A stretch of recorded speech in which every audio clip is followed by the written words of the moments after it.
Robert Downey Jr., after a 5-year break, is returning to Marvel, but before he did that, he actually turned down Ryan Reynolds. All right, you guys. So Ryan Reynolds obviously has to be deported back to Canada. Once again, this is a way for the left and the right to come together, because no matter where you stand on the topic of mass deportations of illegals, we can now all agree that the moral crimes committed here by Ryan Reynolds against Justin Baldoni have amounted. Robert Downey Jr. has made it clear that he has no interest in working with Ryan Reynolds, and the reason might surprise you. According to rumors, Ryan and Blake Lively allegedly tried to set him up, much like they did with Justin Baldoni. Reports suggest that Ryan approached RDJ for a cameo, but Downey saw through the deception and managed to steer clear of what could have been a risky situation. With recent revelations about Hollywood's so-called golden couple surfacing, more celebrities are stepping forward. As Justin Baldoni shares his truth about Ryan and Blake, others seem to be lining up to expose them as well. Adults members, what celebrities would be the most fun to hang out with? He's probably on the list just because he covers himself up in his movies and you don't see his face. Ryan Reynolds, is he one of those? And you want to know something? He's not so funny in real life. And now, with Robert Downey Jr. seemingly siding with Justin Baldoni, it looks like Ryan Reynolds and Blake Lively might be in serious trouble. But what exactly did RDJ say? And does he know something the rest of us don't? Let's find out. According to recent reports, RDJ is firmly on Team Justin. When Ryan was putting together a list of potential cameo appearances for Deadpool 3 *, he reached out to Downey, an obvious choice, considering RDJ's legendary status. Screenwriters Rhett Reese and Paul Wernick even revealed, we had wanted him to do a cameo. We had written that scene to start with Happy and Downey. Ryan went all out to convince RDJ, even personally reading the script to him. But in the end, RDJ wasn't interested. He turned it down. Jr., after a 5-year break, is returning to Marvel, but before he did that, he actually turned down Ryan Reynolds. In the movie Deadpool and Wolverine, Hugh Jackman told Ryan Reynolds in 2021 he'd return as Wolverine after saying 4 years earlier he'd never come back doing the movie Logan. It was one of the most cameo-filled movies in history, where 45 different actors from both the MCU and the Fox universe returned for Deadpool and Wolverine. But one actor Ryan Reynolds asked to return for Deadpool and Wolverine was Robert Downey Jr., saying he wanted him to share a scene with Jon Favreau. Jon Favreau does actually have a very big scene in the movie Deadpool and Wolverine, but that scene was originally written with Robert Downey Jr. taking the main stage and Jon Favreau only being a small part of it. He even wrote the scene in 2018 just so it would make sense for Robert Downey Jr.'s character to be in there, because it does take place before the events of Avengers: Infinity War. When Ryan Reynolds approached Robert Downey Jr. with the script, he said he was completely shocked he got an instant no. The reason was Robert Downey Jr. was already in talks to return as Dr. Doom, but he couldn't tell Ryan Reynolds. Ryan Reynolds said he didn't know about that until it was revealed, but now is happy for him and said he wants to fight him. According to Paul Wernick, Ryan really pushed hard to get RDJ on board. We wrote scenes, and Downey read the scenes he revealed. But behind the scenes, there was something else at play, this whole Dr. Doom situation. However, fans aren't buying that excuse. Miss Owens posted to her story saying she spoke to a source that claims Ryan Reynolds is the problem. She said the tip came from someone who allegedly worked on the set and said lately everyone is bashing Blake Lively, but apparently the true villain of the saga is Ryan. This person is alleging that everything started when Ryan Reynolds decided to stroll onto the movie set one day and review the dailies. This is an industry term for all the footage that they filmed for the day. And he also decided to take a look at the script, and between the two, something allegedly set him off. This person claims that the production assistants then overheard Ryan and Blake having an argument in her trailer. Ryan Reynolds started being on the set on a regular basis as if he were her chaperone, and that is when he started inserting himself into the actual production, including writing lines. And then she says the next part was alleged in their lawsuits that Ryan and Blake, perhaps in response to her husband's anger, began inserting themselves in the effort to change lines and change scenes. And of course, the allegation that Ryan Reynolds was making fun of Justin Baldoni in his movie when he played the character Knifepool. We did hear this, I believe, from Justin's lawsuit, but correct me if I'm wrong, but she also says that allegedly Ryan presented an ultimatum to WME, biggest talent agency in Hollywood, whose client roster include everyone from Taylor Swift to Justin Baldoni. Basically saying that it's us or him. And again, correct me if I'm wrong, but I'm pretty sure this is what Justin Baldoni also alleged. And I think he said it happened either at premiere of It Ends With Us or the premiere of Deadpool and Wolverine. Obviously, she says we know what happens next. He gets dropped by WME. Their studios had effectively been instantly blackballed, persona non grata in Hollywood instantly, and truly they had done nothing wrong but cast a woman into one of their movies with an allegedly very jealous husband. My source says that Justin Baldoni is legitimately a good guy who truly wanted to do this project, but he cares deeply about women issues. And she goes on to give what she believes. She says, I think Blake was fine with everything in the movie she signed on for, hence not requesting an intimacy coordinator, and then all that changed the day her husband showed up on set and allegedly blew her. She also believes that it was probably him that demanded Justin be put in the basement for them. And no, Candace isn't just speculating, she's backing it up with real claims. In fact, Justin Baldoni's lawsuit makes the same shocking allegations. According to the lawsuit, on July 22, 2024, Blake Lively, Ryan Reynolds, and other cast members attended the Deadpool and Wolverine premiere. At the after-party, Wayfarer was reportedly informed that Reynolds approached a senior executive at WME, expressing his strong disdain for Baldoni. He even went so far as to suggest that the agency was working with a bleep. And honestly, the fact that Ryan invited these people in the first place is setting off all kinds of red flags. If he wants to go after you, he invests himself into every area of your life. And he did this Justin Baldoni. He's like, who are your friends? Okay, who owns the production company? Who owns the next movie script? I am going to invest myself everywhere. I'm going to be doing your movie premiere. I'm going to be doing promos and making fun of you, right? I'm going to put myself in the end credits. Like, this is like psychotic behavior. And that's just the tip of the iceberg. Candace Owens isn't the only one calling out Ryan Reynolds. More and more celebrities are stepping forward as the industry drama continues to unfold. After all, what's the point of staying silent when the public already knows half the truth?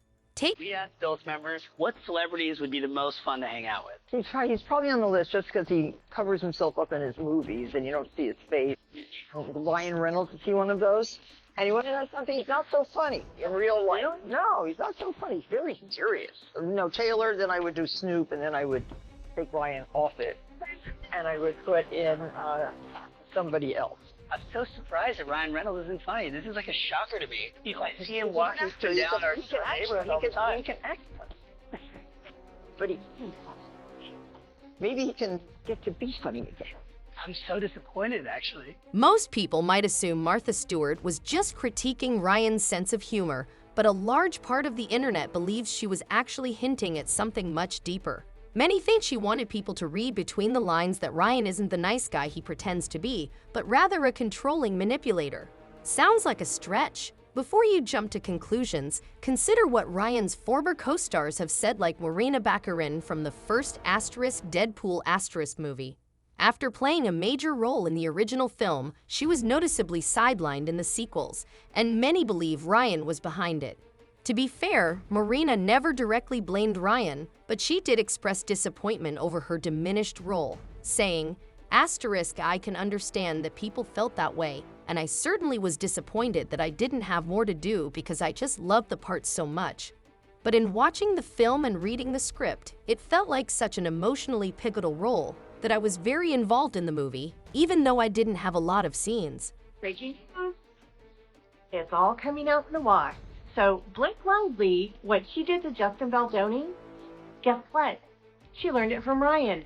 Ryan Reynolds did the same thing to Marina, her last name is Baccarin, who also was in Deadpool.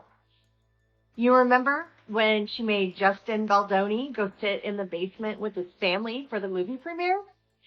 Ryan Reynolds did the same thing to Marina and her family. He did not allow her to be part of any of the movie's premieres for Deadpool. The worst part? Morena was actually close to landing a much bigger role in the Deadpool franchise, but Ryan wasn't on board. He and dug a little bit more, and the director of Deadpool, Tim Miller, did this interview and said that he left the Deadpool franchise because of Ryan Reynolds. He said it became clear that Ryan wanted to be in control of the franchise. You can work that way as a director quite successfully, but I can't. I don't mind having a debate, but if I can't win, I don't want to play. And I don't think you can negotiate every creative decision. There's too many to make. So Ryan's the face of the franchise, so if he decides that he wants to control it, then he's going to control it. Sounds familiar. Yeah, it does. And get this, Morena wasn't the only one who had to take a step back from the Deadpool franchise because of Ryan. Remember T.J. Miller? He played Weasel in the first two movies, but more often than not, he found himself on the outside looking in. And according to him, Ryan Reynolds' attitude had everything to do with it. Back in 2022, Miller opened up on the Adam Carolla Show podcast, revealing that his experience working with Reynolds was far from pleasant. He described Ryan's behavior as unsettling, recalling how Reynolds treated him in character but with a cruel edge. He was horrifically mean to me, as if I'm actually Weasel. He was like, you know what's great about you, Weasel? You're not the star, but you do just enough exposition to be funny. And then After he got super, super famous from the first Deadpool, then things kind of changed. I think he was like, see, you guys see? And then I think I don't know. I mean, would I work with him again? No. No, I would not work with him. that much vitriol. But I've said that about Michael Bay, and now we're friends, and I would work with him again. But I think Michael Bay is different.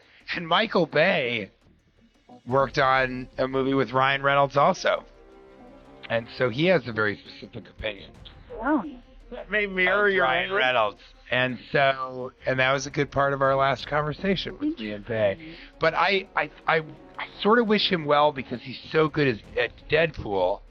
And I think it's weird that he hates me. Miller also thought that once you peel back the layers, Ryan was just an insecure guy who found gratification in putting down others. You felt it coming from him. Everybody did. That's why it was awkward. Everybody was like, why is Ryan doing this? And the other weird thing is, like, maybe he got, I think he's kind of an insecure dude. He's really nice, but, I mean, his Twitter bio is showing you the parts of me that focus tested the best in focus groups. Mm-hmm. And I'm not sure that he's joking. I So, think that might actually be his real sentiment. And it's not just Ryan, turns out his wife, Blake Lively, isn't much different. According to insiders, the actress is just as much of a control freak. If that sounds hard to believe, just look at Anna Kendrick. Anna and Blake first worked together on A Simple Favor in 2018, and now they're reuniting for the sequel. But fans can't shake the feeling that Anna wanted nothing to do with Blake this time around. Many suspect there's more to their on-screen reunion than meets the eye. Wait, what does it mean to Anna? Oh, yes, I'm so happy. Anna, what does it mean to be working with Blake again? Oh, oh my God. The way Anna dodged questions about working with Blake had fans convinced she wasn't happy about it. And according to insiders, that's been the case for a while now. Reports suggest the two have been clashing behind the scenes, creating a tense working environment. One source described it as a gigantic pink elephant in the room that no one is acknowledging. The backlash to the film's initial promo has been brutal, with people even refusing to see it. The source added, these movies are basically all Anna and Blake have in common. They have a working relationship, by no means a close friendship or bond. Executives are now scrambling for last-minute solutions, as Anna is reportedly looking to distance herself from Blake moving forward. Originally, the plan was for them to do the promotional tour together, as per the studio's request. Both initially agreed, but now Anna is considering going solo, fearing she'll get caught up in the ongoing drama. Beyond this, Anna and the rest of the cast aren't expecting deep involvement in the situation.